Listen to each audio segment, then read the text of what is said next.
Izin pimpinan menambahkan, yang terhormat Profesor Sufmi Dasko, yang terhormat juga Pak Adis Kadir, Pak Cucun. Perkenalkan, nama saya Aji Prakoso. Saya hakim dari Pengadilan Negeri Sampang, Madura. Jauh-jauh ke sini, mohon maaf kalau suara saya bergetar. Jauh-jauh ke sini kami ingin menghubungkan suara rekan-rekan hakim yang ada di penjuru seluruh Indonesia.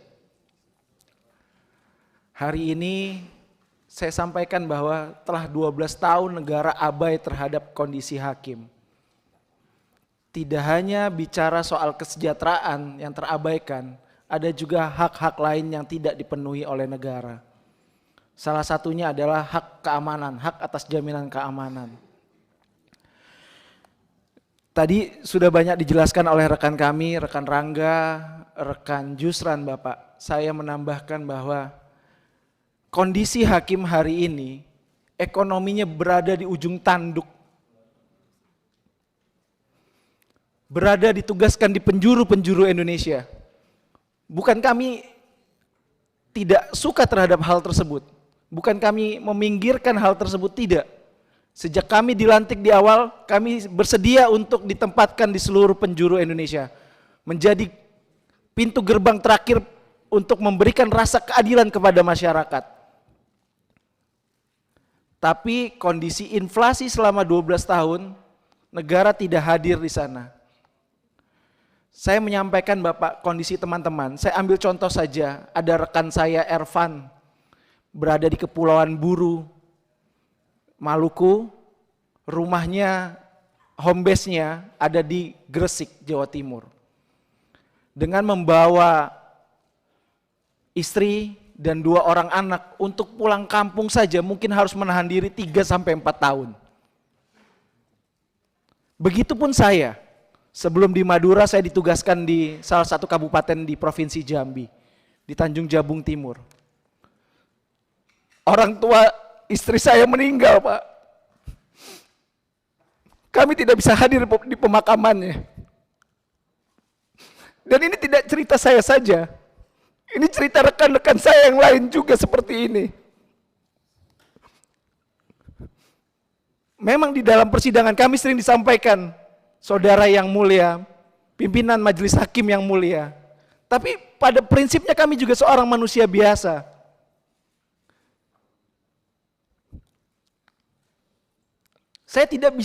Kami tidak bisa untuk berada di pemakaman orang tua kami. Saya harus menghibur istri saya, karena orang tuanya meninggal, ya orang tua saya juga. Dan menyampaikan permohonan maaf, bahwa kita tidak bisa pulang ke Denpasar pada saat itu.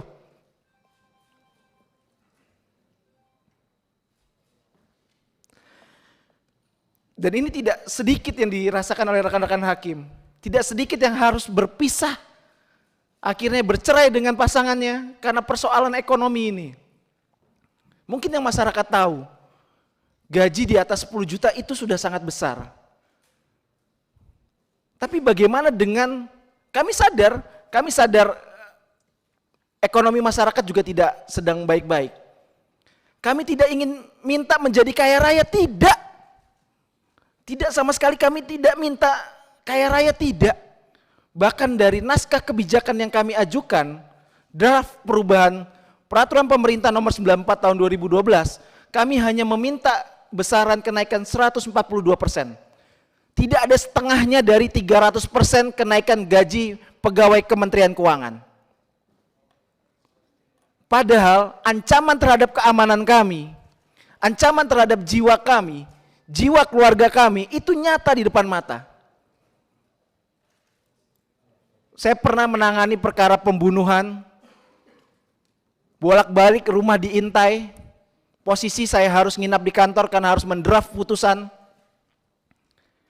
Istri dengan 3 orang anak kecil, tidak punya ART karena keterbatasan ekonomi, menyampaikan, ya rumah bolak-balik didatangi orang malam-malam, pintunya juga digedor.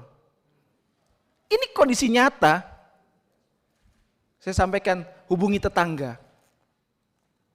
Ini bukan cerita saya saja, tapi cerita rekan-rekan hakim yang ada di Indonesia. Kami tidak minta menjadi kaya raya, tidak. Tapi kami minta negara hadir. Makanya ketika Pak Prabowo dalam beberapa kesempatan, Bapak Presiden terpilih yang terhormat, dalam berbagai kesempatan menyampaikan akan memperhatikan kesejahteraan hakim, ini bagaikan oase di padang gurun. Bagaikan tetesan embun di tengah kekeringan. Insya Allah apa yang kami sampaikan ini kami yakin akan direspon positif oleh Bapak Prabowo Subianto dan akan disampaikan oleh bapak-bapak anggota dewan yang terhormat. Ini kondisi yang nyata, jaminan keamanan negara terhadap hakim tidak ada. Kemudian kesejahteraannya 12 tahun terpinggirkan. Hakim itu di sebuah pengadilan adalah core bisnis utama. Tanpa adanya hakim, pengadilan bisa bubar. Itulah kekuasaan yudikatif. Tapi realitanya Bapak, hakim dengan masa kerja 0 tahun atau nanti adik-adik kami yang akan dilantik jadi hakim di tahun depan, itu penghasilannya akan lebih rendah dari arsiparis, peranata komputer. Itu akan lebih rendah. Padahal hakim adalah garda terdepan bagi pencari keadilan. Apakah kemudian ketika hakimnya mundur, pengadilan juga bubar kan? Otomatis karena core bisnis utama. Apa mau diganti jadi arsiparis negeri, arsiparis agama, atau arsiparis tata usaha negara? Begitu juga peranata komputer. Bukan kami mendiskreditkan pekerjaan yang lain, tapi itulah seharusnya kekuasaan kehakiman, hakim yang lebih dulu diutamakan. Kami sudah menyampaikan ini kepada pimpinan Mahkamah Agung juga, kemarin sudah kami sampaikan. Saya juga perwakilan yang bertemu dengan Pak Menteri Hukum dan HAM, Pak Supratman Andi. Tanggapannya dari Pak Supratman Andi sangat positif, akan membantu mengharmonisasi. Ini sebuah oase Pak, bagaikan oase di padang gurun. Kemudian lagi saya sampaikan bahwa tadi sudah dijelaskan, hakim ini sebenarnya, mohon maaf, jenis kelaminnya apa? Pegawai negeri sipil atau pejabat negara? Di Undang-Undang Aparatur Sipil Negara, hakim ditegaskan sebagai pejabat negara. Tetapi menyambung dari yang disampaikan Pak Jusran tadi, penggajiannya masih menggunakan mekanisme pegawai negeri sipil. Tahun 2018 oleh para senior kami diajukan judicial review dan dibatalkan status penggajian pegawai negeri sipil. Dan harusnya berdasarkan putusan HUM nomor 23 tahun 2018 harus dilaksanakan pemerintah paling lambat 90 hari. Kondisinya sekarang sudah 2127 hari sejak putusan itu diucapkan. Tapi kita masih menggunakan sistem penggajian pegawai negeri sipil. Artinya apa? Status penggajian kami ilegal Bapak. Bagaimana seorang hakim yang memberikan rasa keadilan setiap harinya di tengah-tengah masyarakat digaji secara ilegal? Ini kan sebuah ironi di negara hukum. Sangat ironi. Belum lagi bicara soal tunjangan kinerja. Kami setiap 3 bulan sekali mengisi namanya e-kinerja. Tapi ternyata tidak dapat tunjangan kinerja Bapak. Alasannya karena pejabat negara. Tapi toh Bu Menteri Keuangan dapat tunjangan kinerja.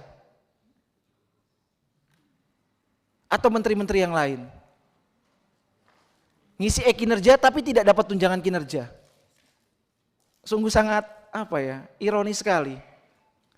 Kalau Bapak Prof Dasko mungkin ke daerah, Pak Adis Kadir ke daerah, Pak Cucun ke daerah, atau Bapak-bapak Ibu anggota dewan lain ke daerah, pasti ketika ke pengadilan khususnya, pasti ini yang akan sama jeritan hatinya. Kalaupun ini dibuka secara Zoom, pasti akan banyak pertanyaan atau keluh kesah yang disampaikan. Karena pada sejatinya wakil Tuhan hanyalah di persidangan saja. Di sini kami tetap masyarakat biasa yang butuh pertolongan dari para wakil-wakil rakyat kami. Semoga aspirasi kami menjadi didengar ya, didengar dan direalisasikan. Itu saja.